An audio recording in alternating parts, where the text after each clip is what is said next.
Dalam anime, Sung Jinwoo itu leveling sendirian. BTS dalam K-pop mulai sendiri semuanya dari nol. Dan santri pesantren juga begitu. Ada kesamaan pattern mereka. Dan kalau kita mengerti pattern ini, kita akan bisa melihat mimpi kita berbeda dengan sebelumnya. Nah, nanti kita diskusikan bagaimana patternnya, dan di akhir video nanti kita akan melihat bagaimana sebuah sistem yang dipakai dalam dunia fiksi, tapi itu juga dipakai dalam dunia nyata. Tonton sampai habis. Coba perhatikan baik-baik. Sung Jinwoo, BTS, dan santri di berbagai pesantren itu punya satu pola yang mirip. Mulai dari titik paling lemah, lalu pelan-pelan naik level, bukan karena bakat instan, tapi karena sistem yang mereka jalani berulang-ulang dengan disiplin. Kalau di dunia anime Hunter itu namanya leveling up. Di dunia K-pop itu namanya practice room. 10-12 jam sehari sebelum mereka mulai debutnya. Nah, di dunia pesantren namanya apa? Ya, kira-kira semangat manjada wajada. Siapa yang bersungguh-sungguh akan berhasil. Melebihkan usaha di atas rata-rata orang lain. Yang menarik kalau kita nonton anime Solo Leveling, Sung Jinwoo dikasih sistem secara harfiah. Jadi sistem di kepalanya itu ngasih quest harian. Kalau dia nggak ngerjain, dia dihukum. Kalau dia ngerjain, naik level. Nah, ini persis kayak konsep ritual yang saya omongin di video-video yang lain. Kebiasaan harian yang dipaksa awalnya, lalu menjadi habit, lalu jadi kekuatan. Sekarang kita bedah lagi tiga pilar yang sama. Tujuan, ritual, circle. Dream system yang udah saya omongin di video sebelumnya. Kita lihat karakter Sung Jinwoo. Tujuannya apa? Tujuannya jelas bertahan hidup. Melindungi orang yang dia sayangi. Ritualnya, grinding setiap hari. Ambil quest, push level, walaupun babak belur. Circle-nya, guild yang dia bangun sendiri. Orang-orang yang dia percaya di medan perang. Kalau dalam dunia K-pop, misalnya BTS, tujuannya adalah jadi grup yang ngomongin sesuatu yang nyata. Bukan cuma produk industri. Ritualnya sangat luar biasa, jadwal latihan yang legendaris, ketat banget, belasan jam sehari, bertahun-tahun sebelum mereka dikenal. Circle-nya siapa? Member mereka yang saling dorong, saling bantu, saling support. Dan belakangan juga ada fans K-pop yang jadi bagian dari sistem itu sendiri. Kalau kamu pikir jadi trainee itu enak, coba klik video latihan BTS. Zaman masih trainee. Itu mereka push up sambil nyanyi. Jadi bukan konten estetik. Itu ritual berat yang terus mereka lakukan dengan komitmen. Sementara santri pesantren tujuannya macam-macam ya. Tapi arahnya ke satu hal, yaitu menjadi hamba Allah yang terbaik, manusia yang berguna dimanapun dia ditempatkan nanti. Ritualnya, jadwal bangun sebelum subuh, beraktivitas 24 jam, sampai malam kemudian mereka istirahat, lalu diulang lagi, dan begitu terus, seperti yang kita bicarakan di video yang sebelum ini. Circle mereka, ribuan santri lain yang sama-sama berjuang. Para guru-guru inspiratif, para kiai yang mengasuh mereka dengan sepenuh hati. Sehingga mereka tidak akan pernah punya ruang untuk merasa sendiri ditinggalkan. Selalu dalam kelompok yang menguatkan. Tapi ini yang paling menarik. Dan ini yang jarang orang sadar. Fandom, baik itu K-popers atau fandom anime apapun, punya kekuatan circle yang bahkan mungkin lebih kuat daripada kebanyakan komunitas biasa. Dan fans ini menemukan sesuatu yang sangat bermakna dalam hidup mereka di dalam fandom ini. Grup musik dan anime ini memberi mereka purpose, ada rasa komunitas dan harapan. Makanya energi yang dikeluarkan itu luar biasa maksimal. Jadi menurut saya ini sangat luar biasa. Pertanyaannya bukan apakah kekuatan itu baik atau buruk. Pertanyaannya seberapa jauh kekuatan itu kita pakai juga untuk membangun diri kita sendiri.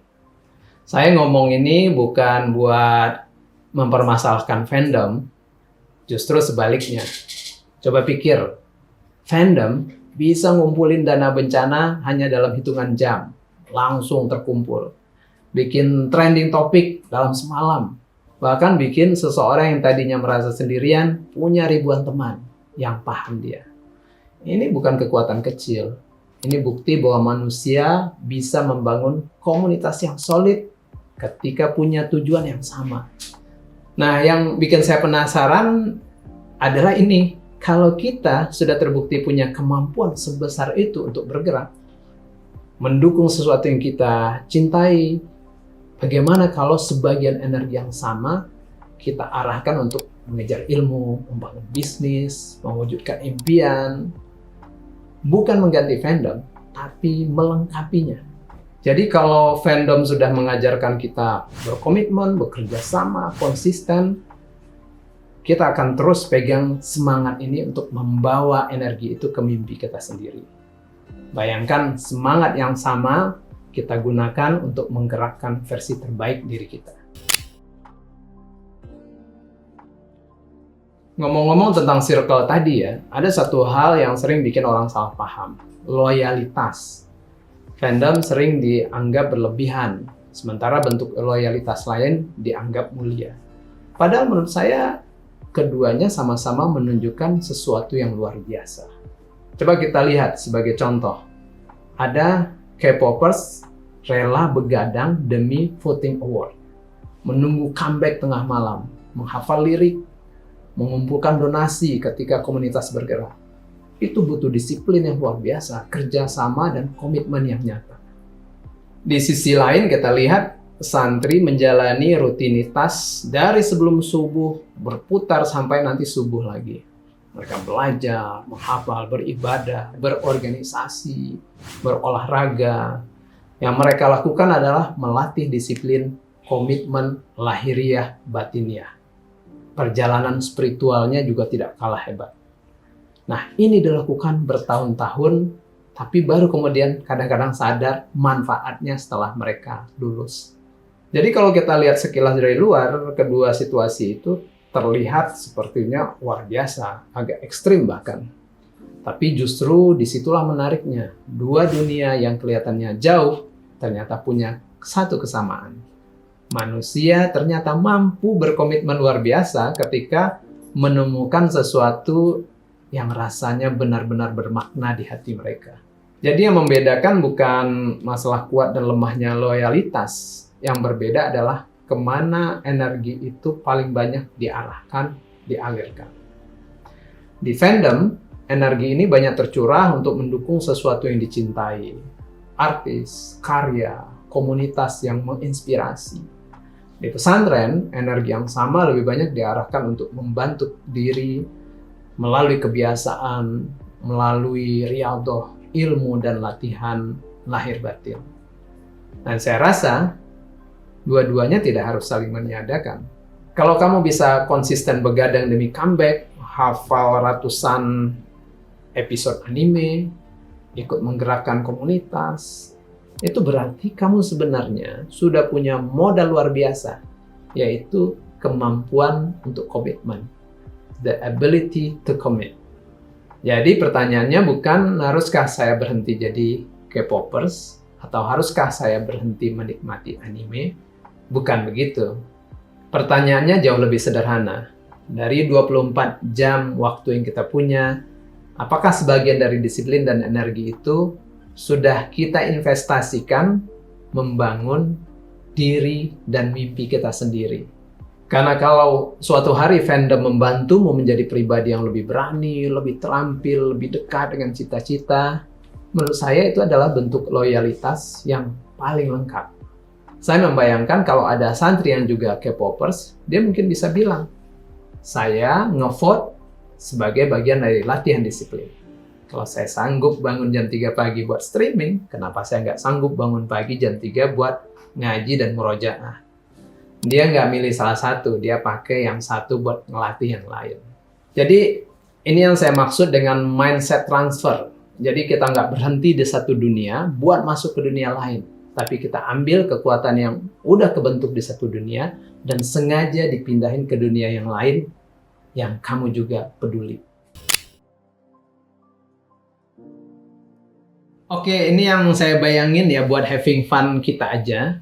Misalnya 7 member BTS masuk pesantren. Kira-kira gimana? Saya bayangin Jimin yang hafal koreografi berjam-jam itu, ini bakal jadi juara hafalan Al-Quran yang paling cepat di angkatannya. Dedikasinya sama, cuma objeknya beda.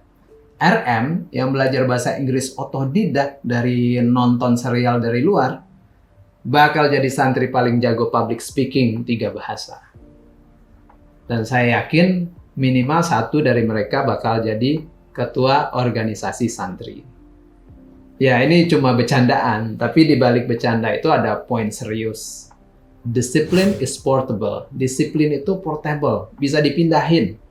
Disiplin yang kamu udah punya buat hal yang kamu suka, bisa kita pindahin ke hal lain yang kamu perlu. Dan ini bukan cuma soal Sung Jinwoo. Kita coba lihat karakter lain yang mungkin kamu suka. Naruto misalnya. Naruto itu kan santri di dunia ninja ya. Udah saya bahas di video lain. Atau Luffy yang nekat berlayar sendirian demi jadi raja bajak laut.